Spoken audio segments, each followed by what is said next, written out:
Assalamualaikum warahmatullahi wabarakatuh. Halo, perkenalkan, nama saya Jihan Restiana Fauzia, salah satu mahasiswi Fakultas Farmasi Universitas Pajajaran. Di video kali ini, saya akan membahas mengenai pengadaan dan penyimpanan sediaan farmasi di apotek. Yang pertama, saya akan membahas mengenai pengadaan sediaan farmasi. Pengadaan merupakan proses penyediaan barang obat-obatan dan perbekalan farmasi lainnya yang dilakukan oleh karyawan bidang perencanaan dan pengadaan seperti asisten apoteker yang bertanggung jawab pada apoteker pengelola apotek. Proses penyediaan obat di apotek dan unit pelayanan kesehatan lainnya yang didapat dari pemasok eksternal melalui pembelian dari manufaktur, distributor, pedagang besar farmasi. Komponen pengadaan sediaan farmasi yaitu diantaranya berupa personel terlatih dan menguasai permasalahan, metode dan prosedurnya yang jelas, sistem informasi yang baik, serta dana dan fasilitas yang memadai.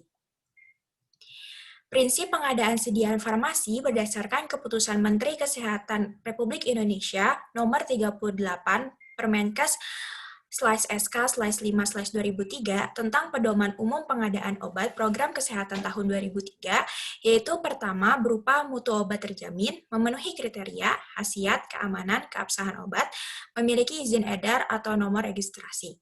Yang kedua yaitu dilakukan secara efisiensi dan efektif sesuai dengan kebutuhan.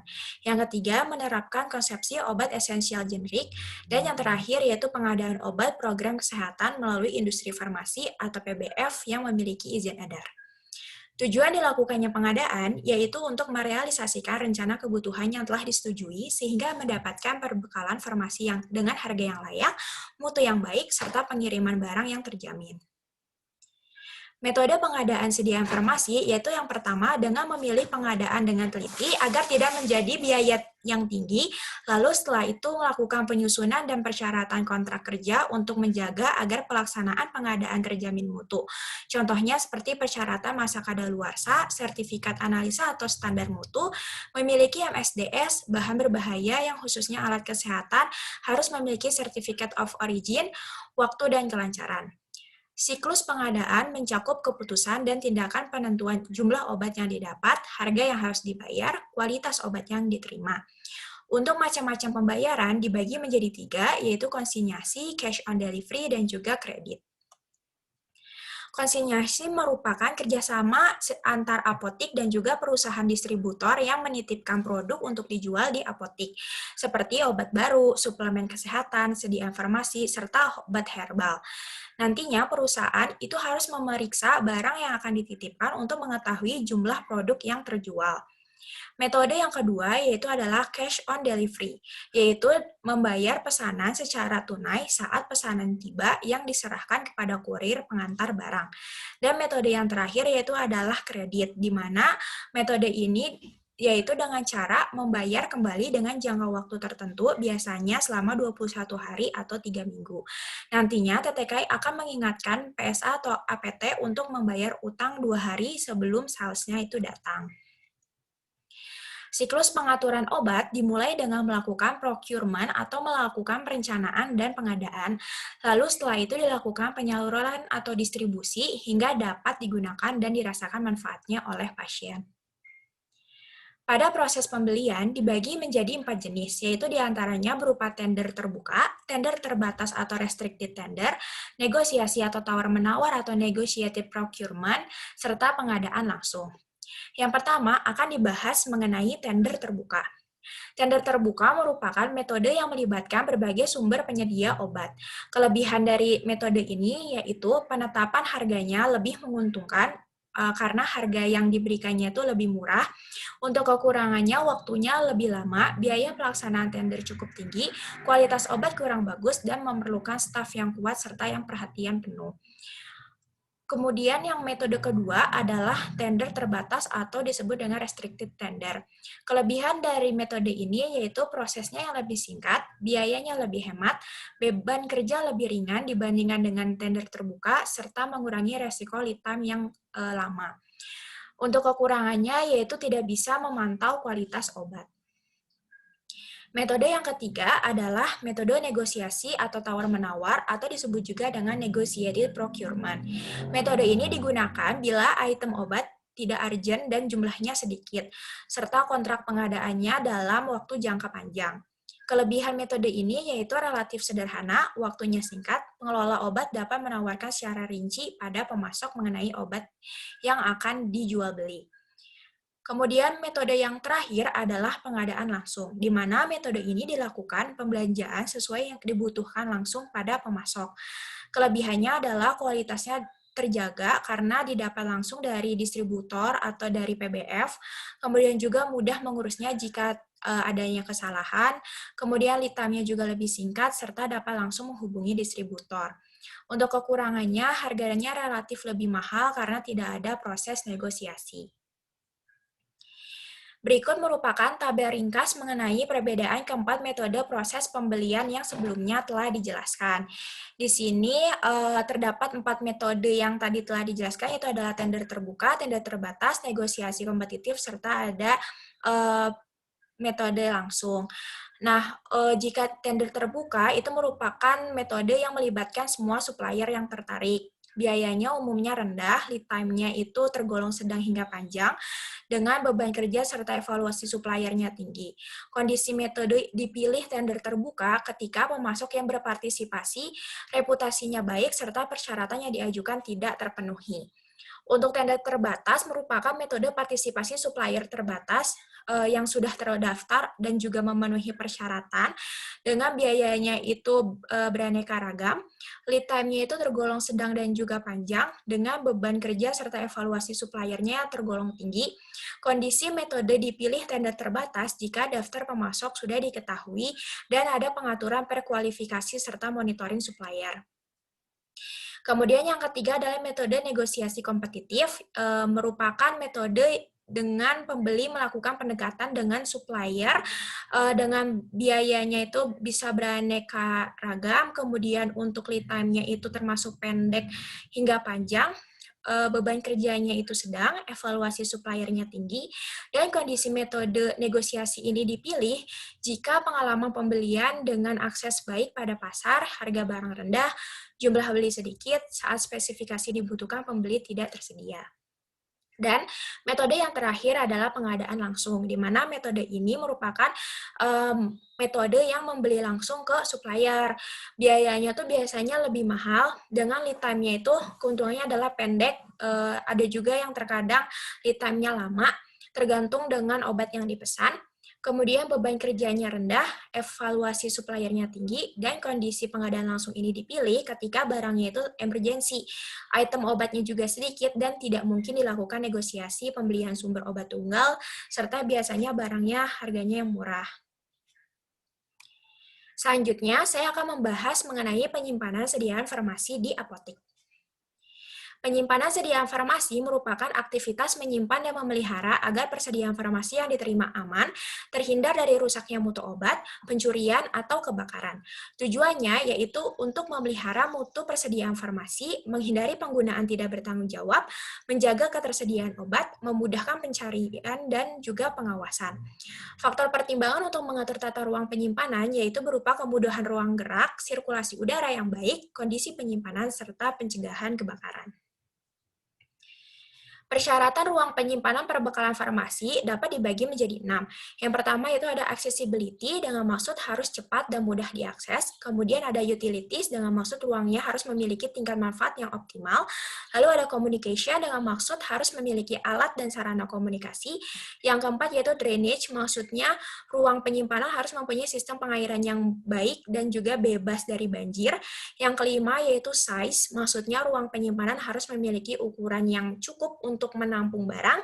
Dan yang terakhir yaitu security dengan maksud ruang penyimpanan harus memiliki fasilitas keamanan yang menjamin kerusakan, kehilangan, pencurian, kebakaran, serta adanya gangguan dari hewan. Pengaturan perbekalan farmasi sesuai persyaratan itu disertai dengan sistem informasi yang menjamin ketersediaan perbekalan farmasi agar tidak terjadi stock out atau overstock. Caranya yaitu dengan menjamin kualitas dan juga keamanan. Selain itu juga sediaan farmasinya itu harus sesuai dengan persyaratan kefarmasian yang dilihat dari aspek stabilitas dan keamanan, sanitasi, cahaya, kelembaban, ventilasi, serta penggolongan jenis sediaan farmasi. Untuk tempat penyimpanannya itu dapat disimpan di gudang farmasi. Jadi instalasi farmasi itu memastikan obatnya itu dapat disimpan dengan benar dan ada supervisi secara periodik yang dilakukan untuk memeriksa kondisi obat atau alat kesehatan lainnya di gudang farmasi tersebut. Nah, pengelola gudangnya itu dapat berupa tenaga kompeten, terdidik, memiliki izin farmasis, serta yang menjamin perbekalan farmasis selalu memenuhi persyaratan kefarmasian. Tujuan penyimpanannya yaitu yang pastinya untuk menjamin keamanan dan kehilangan, kerusakan, kecurian, dan juga kebakaran, memelihara mutu barang dan persediaannya agar selalu ada stok, kemudian memudahkan pencarian dan pengawasan expire date, kemudian mengatur aliran barang dari tempat penyimpanan ke pengguna, serta menjamin pelayanan yang cepat dan juga tepat. Fungsi gudang yaitu untuk memeriksa, menerima, menyimpan, mengatur, memelihara, mendistribusikan sediaan farmasi, menyiapkan penyusunan perencanaan tahunan, perencanaan pembelian, pencatatan pelaporan persediaan dan penggunaan farmasi, serta melakukan evaluasi kegiatan. Desain gudang biasanya harus memenuhi persyaratan sebagai berikut. Gudang pemindahan barang itu harus dilakukan dengan mudah. Kemudian ada sirkulasi udara yang baik, sehingga harus adanya ventilasi yang cukup, lantai mudah dibersihkan, obat ditempatkan pada rak agar menghemat tempat dan sirkulasi udara, pemeliharaan cold chain, tempat penyimpanan untuk B3, tempat penyimpanan khusus untuk bahan mudah terbakar, adanya fasilitas air yang mengalir, serta adanya pengaman seperti alarm kebakaran. Untuk lokasi atau posisi gudang farmasi itu harus memenuhi persyaratan sebagai berikut, yaitu akses kendaraannya mudah, memudahkan distribusi obat dari gudang ke unit lain, jarak antara gudang unit dan diri rumah sakit itu dekat, adanya drainage seperti yang sudah dijelaskan sebelumnya, serta ukuran memadai dan juga aman. Jenis perbekalan farmasi yang disimpan di gudang farmasi itu dapat berupa injeksi vaksin, serum, obat oral seperti sirup, injeksi, infus, alat kesehatan, sitostatika, bahan berbahaya, bahan mudah terbakar, dan juga alat kedokteran. Sistem administrasi gudang itu dapat berupa buku harian penerimaan dan juga pengeluaran, kemudian juga ada kartu persediaan, kartu barang, surat perintah mengeluarkan barang, surat bukti barang keluar, surat kiriman barang, berita acara penerimaan barang, pelaporan, dan pelaporan ini dapat berupa laporan mutasi, tahunan, dan juga stock of name, serta adanya pencatatan obat yang sudah expire atau rusak, dan adanya berita acara pemusnahan obat. Manual gudang itu merupakan tetapkan kebijakan utama terkait pengelolaan gudang di rumah sakit, adanya juga organisasi gudang, ada penjelasan mengenai deskripsi tugas setiap orang di gudang, dan adanya sistem informasi logistik. Sistem informasi logistik ini dapat dibuat dalam dua bentuk, yaitu ada flowchart dan juga form operasional, di mana flowchart itu biasanya digunakan untuk menjelaskan mengenai barang dan juga surat menyurat yang dibutuhkan, sedangkan untuk form operasional itu biasanya digunakan untuk permintaan serta penerimaan barang, kartu stok, serta belangko ekspedisi barang. Kemudian selain itu juga pada manual gudang itu terdapat prosedur tetap operasional gudang, administrasi gudang seperti laporan rutin, dan prosedur khusus seperti KLB, kecelakaan kerja, serta listrik yang mati.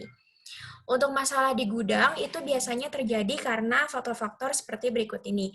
Yang pertama itu karena adanya kurang teliti dalam memeriksa obat, penempatan yang tidak sesuai untuk tiap golongan obat, packingnya hampir sama, tidak disiplin dalam pencatatan mutasi barang, serta melaksanakan protap, kemudian juga stok obatnya tidak sama untuk mengenai catatan dari stok yang terdapat pada gudang. Kemudian obat rusak atau sudah expire atau dirusak oleh hama seperti oleh tikus, itu dapat ditelaah dari semua tahap drug management cycle. Untuk indikator mutunya itu dibagi sebagai berikut. Yang pertama itu ada persentase ketidaksesuaian barang antara fisik di gudang dengan pencatatan di kartu stok, yaitu dengan cara mencocokkan jumlah barang yang ada di gudang dengan kartu stok dan komputer. Pengamatannya dilakukan dalam waktu yang bersamaan. Yang kedua itu ada TOR atau turnover ratio, di mana dihitung berdasarkan modal dalam 1 tahun. Jadi semakin tinggi nilai TOR-nya itu, maka semakin efisien persediaan obat. Nah, nilai TOR ini dapat dicari dengan rumus harga pokok pembelian per rata-rata persediaan, di mana harga pokok pembelian ini dapat dihitung dengan cara stok awal ditambah pembelian dikurangi stok akhir. Kemudian juga indikator mutu lainnya bisa dilihat dari prosentase barang yang rusak, kesesuaian sistem distribusi obat FIFO atau FEVO, serta kesesuaian suhu penyimpanan. Selain itu bisa dilihat juga dari dead stock atau stok matinya. Stok mati ini merupakan item persediaan barang di gudang yang tidak mengalami transaksi minimal selama 3 bulan. Untuk menghitung persen dead stock, itu dapat dihitung dengan cara total value dead stock per total value stock of name per tanggal pengambilan data dikali 100%. Dan indikator mutu yang terakhir yaitu adalah dapat dilihat dari prosentase barang yang akan expire. Prosentase barang yang akan expire ini digunakan untuk mengetahui tingkat keamanan penggunaannya dan kepastian jumlah fisik obat yang berada di gudang farmasi. Untuk menghitung sediaan obat yang akan expire, dapat menggunakan rumus total value yang akan expire per total value stock of name tablet per tahun dikali 100%. Tata cara penyimpanan itu dibagi menjadi 6, yaitu disusun menurut jenis, kemudian disusun berdasarkan FIFO dan FIFO, kemudian disusun berdasarkan kemasan yang besar ke yang kecil, atau sebaliknya. Yang keempat itu adalah penyimpanan narkotika, kemudian ada sediaan dan lingkungannya, dan yang terakhir itu adalah pencantuman nama yang disusun berdasarkan alfabet. Tata cara penyimpanan juga diatur dalam Permenkes Nomor 3 Tahun 2015 tentang peredaran, penyimpanan, pemusnahan, dan pelaporan narkotika, psikotropika, dan juga prekursor farmasi. Metode FIFO atau FEVO itu penjelasannya yaitu untuk FIFO adalah first in first out, yaitu disusun berdasarkan obat yang pertama kali masuk, sedangkan kalau FEVO adalah first expire first out atau obatnya itu disusun berdasarkan obat yang memiliki expire yang terdekat. Untuk penyimpanan obat-obatan yang berada di gudang farmasi yaitu sebagai berikut. Yang pertama itu ada penyimpanan vaksin. Vaksin itu dapat disimpan di suhu optimalnya yaitu 2-8 derajat Celcius, harus terhindar dari paparan sinar matahari, dan tersedia vaksin vial monitor, yaitu merupakan indikator paparan panas pada tiap vial vaksin untuk memantau vaksin selama perjalanan dan penyimpanan. Kemudian ada penyimpanan X-ray film, di mana suhu maksimalnya adalah 22 derajat Celcius dengan kelembabannya maksimal 60% dan berada pada suhu dingin, terlindung dari cahaya, jauh dari bahan kimia, tidak terjadi tekanan mekanik di antara kotak film, box filmnya yang tegak, tidak ditumpuk dan tertutup, dan dibuka dalam kamar gelap, serta disimpan berdasarkan metode FEVO atau berdasarkan obat yang memiliki expire yang terdekat. Kemudian ada penyimpanan sitostatika, yaitu disimpan di lemari khusus yang dapat mengatasi tumpahan, wadah plastik yang tertutup rapat dan kuat, ditandai oleh logo sel yang membelah berwarna ungu, letaknya sejajar atau lebih rendah dari mata, serta dilengkapi oleh MSDS.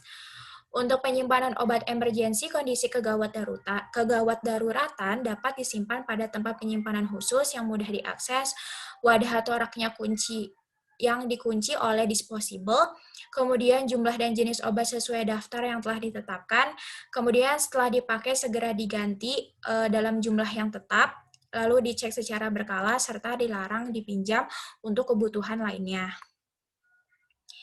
Untuk penyimpanan reagensia, itu dapat disimpan dalam lemari bukan dari kayu, jadi harus dalam lemari yang besi, kemudian juga ruangannya harus dingin, dan juga ada exhaust fan-nya untuk sirkulasi udara, dan biasanya disimpan pada suhu maksimal 30 derajat Celcius. Tempatnya harus bersih, kering, jauh dari sumber panas dan sinar matahari, serta adanya ventilasi menuju ruang asap atau keluar ruangan. Kemudian ada penyimpanan narkotika dan juga psikotropika. Biasanya obat golongan ini disimpan dalam lemari berpintu dan juga berkunci ganda, kemudian juga harus diambil oleh petugas khusus, serta dilakukan pencatatan kartu stok apabila petugas sudah mengambil sediaan atau stok obat dari lemari narkotika dan juga psikotropika. Kemudian ada penyimpanan bahan berbahaya dan beracun atau disebut juga dengan B3. Penyimpanan B3 ini harus disertai dengan MSDS yang disimpan di tempat aman, terhindar dari benturan fisik, ruang penyimpanan yang kering, sejuk, ventilasinya cukup, dan jauh dari tempat potensi kebakaran, serta bebas dari asap rokok. Pada penyimpanan B3 ini harus diberi tanda peringatan, dan selama pada proses distribusinya harus tertutup rapat dan dijauhkan dari bahaya api, serta petugasnya tidak boleh merokok. Biasanya penggunaan B3 ini dapat digunakan sebagai desinfektan. Contohnya itu seperti alkohol yang diencerkan hingga 70%. Kemudian juga biasanya penggunaan B3 ini digunakan oleh para medis yang sudah sesuai dengan protap.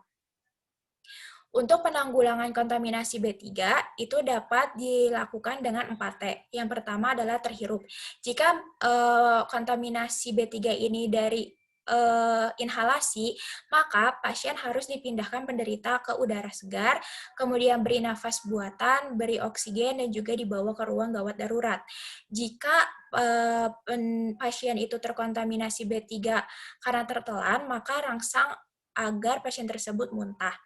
Jika terkena kulit, maka buka pakaian terkontaminasi, cuci dengan sabun atau deterjen lembut, dan air mengalir selama 15 menit.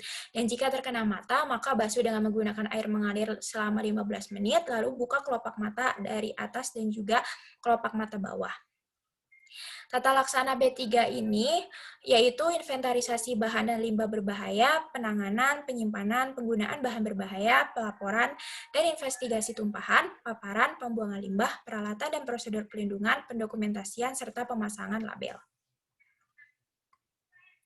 Faktor-faktor yang harus diperhatikan dalam penyimpanan yaitu harus disimpan pada suhu kamar, biasanya 25-30 derajat Celcius, atau bisa juga pada kondisi-kondisi seperti berikut. Jika ada juga obat yang harus disimpan pada sejuk 1. Sejuk 1 itu ketika penyimpanan harus pada suhu 15-25 derajat Celcius, berarti obat tersebut harus disimpan dalam ruangan yang ber-AC.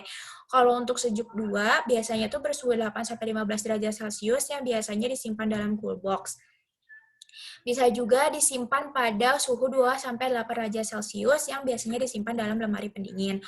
Untuk narkotika biasanya disimpan dalam lemari narkotika yang sudah sesuai dengan persyaratan di perundang-undangan. Untuk barang mudah terbakar dapat disimpan dalam gudang tahan api dengan alat pemadam kebakaran. Untuk obat yang tidak disimpan tumpang tindih dengan obat yang lain serta tidak tercampur dengan makanan jika disimpan dalam lemari pendingin. Sedia farmasi yang disimpan terpisah yaitu seperti sediaan yang mudah terbakar. Jadi, sediaan tersebut itu harus disimpan dalam ruangan yang tahan api serta diberi tanda khusus bahan berbahaya. Yang dipisah selanjutnya yaitu berupa gas medis, di mana gas tersebut harus disimpan pada posisi berdiri, terikat pada besi, jadi seperti ada troli yang dirantai, kemudian diberi penandaan, bebas dari sumber api, ventilasinya baik, dan harus menggunakan tutup atau tabung gas medis yang kosong harus disimpan terpisah. Untuk sediaan dengan penandaan khusus, itu seperti dilakukan pada obat-obat LASA dan juga high alert, di mana obat-obat LASA ini merupakan obat yang tidak boleh berdekatan dan harus diberikan stiker penandaan khusus. Penandaannya itu bisa dengan memberikan tulisan LASA dengan menggunakan sistem Tolman lettering. Kemudian yang kedua itu adalah obat-obat high alert, di mana obat-obatan tersebut diberi label atau stiker bertuliskan high alert dengan warna mencolok yang ada dalam satu rak. Nah, untuk lasanya sendiri dilarang menyimpan 2 jenis atau lebih obat dalam satu box dan dilarang menyimpan lasa dalam satu box. Contoh lasa atau look alike, sounds like, dan norum atau nama obat rupa mirip berdasarkan Tolman lettering itu contohnya seperti hidralazin, ALA-nya tinggi, Cerebix dengan REBY-nya tinggi, dan vinblastine dengan BLAST-nya itu tinggi penulisannya. Kemudian untuk high alert yaitu merupakan obat yang beresiko tinggi yang dapat menyebabkan bahaya. Ketentuannya itu adalah setiap unit obat harus memiliki daftar high alert, LASA, elektrolit konsentrat, panduan penata laksanaan obat, disimpan terpisah, akses terbatas, diberi label, instruksi lisan saat keadaan emergensi. Penyimpanan obat atau alat kesehatan untuk mencegah medication error itu bisa dilakukan di pelayanan farmasi rawat darurat, rawat inap, rawat intensif, serta kamar bedah. Untuk penempatan persediaan, itu dibagi menjadi dua, ada fixed location sama flood location. Fixed location yaitu biasanya untuk obat yang ditempatkan di tempat yang sama dan cukup untuk mendapatkan jumlah barang maksimal. Biasanya administrasi persediaannya itu relatif mudah. Kerugiannya itu tidak fleksibel karena ada perubahan jumlah order, tidak ada tempat tambahan, tempat penyimpanan kemungkinan tidak terpakai. Yang kedua itu adalah fluid location, di mana fluid location ini gudang yang dibagi ke dalam beberapa lokasi. Biasanya itu diberi tanda ruangannya yang efisien, administrasi stoknya optimal, dan biasanya 20-25% lebih kecil dari fixed location. Serta catatan tempat stoknya itu selalu up to date. Untuk semi fluid location itu merupakan kombinasi dari fixed dan juga fluid location. Untuk fasilitas keamanan dan keselamatan kerja atau K3 itu dapat berupa alarm kebakaran, APAR atau alat pemadam api ringan, MSDS, fasilitas keran air, APD seperti sarung tangan dan masker, tempat sampah medis dan non-medis, dan juga untuk tempat sampah sitostatika yang dibuat terpisah, serta adanya jalur evakuasi. Sekian pemaparan mengenai proses pengadaan dan penyimpanan sediaan farmasi di apotek. Semoga materi ini dapat bermanfaat. Terima kasih.